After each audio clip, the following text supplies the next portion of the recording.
Já ouviu falar do Nature Boy? Não? Pois prepare-se, porque essa é uma história de super-herói que a Carlton Comics tentou enterrar, mas nós estamos aqui para desenterrar. Imagine um órfão comum, David Crandall, que, do nada, é adotado, mas não por humanos. Ele é acolhido pelos espíritos da natureza, entidades místicas que dão a ele poderes sobre os 4 elementos. Controle do fogo, da água, do vento e da terra. Lembra muito o Avatar ou o Capitão Planeta, mas calma, essa história veio bem antes. E quer saber o mais bizarro? Nature Boy foi criado por ninguém menos que Jerry Siegel, o gênio por trás do Superman. Pois é, o cara que criou o maior super-herói de todos os tempos também deu vida a esse protetor da natureza, mas a Carlton Comics não deu muita moral para ele.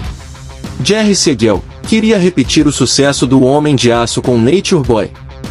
Infelizmente, a Carlton Comics não tinha o mesmo poder de marketing que a DC Comics e isso deixou o personagem preso a histórias mal desenvolvidas e sem grandes recursos artísticos.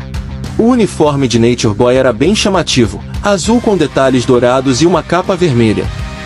O design representava a beleza da natureza e os elementos que ele controlava.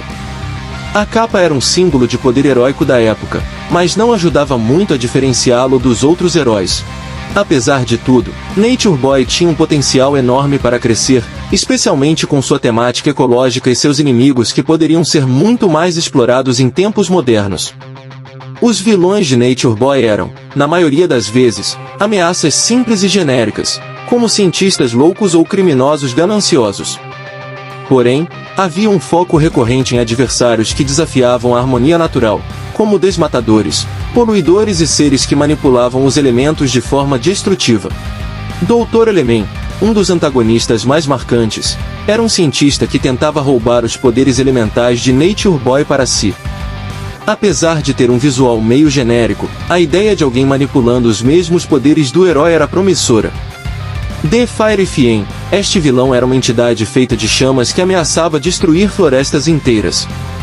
Nature Boy enfrentava o desafio de derrotá-lo sem destruir o meio ambiente. Rock Golem, um monstro gigante de pedra criado por mineração descontrolada.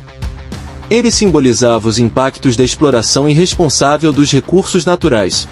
Então, por que Nature Boy nunca virou uma lenda?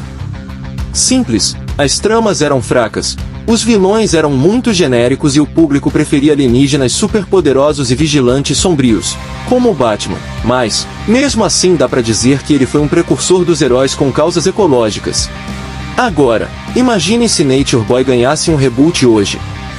Com um mundo obcecado por mudanças climáticas, ele poderia ser o símbolo máximo da luta pela preservação do planeta.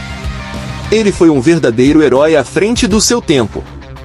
Hoje em dia ele seria o herói preferido da Greta Thunberg e sua turminha. E aí, o que você acha?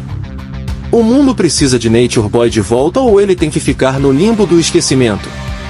Deixa seu comentário aqui e compartilha esse vídeo com quem ama quadrinhos e histórias esquecidas. Bora dar voz ao herói da natureza! Porque até os heróis mais esquecidos merecem sua chance de brilhar novamente.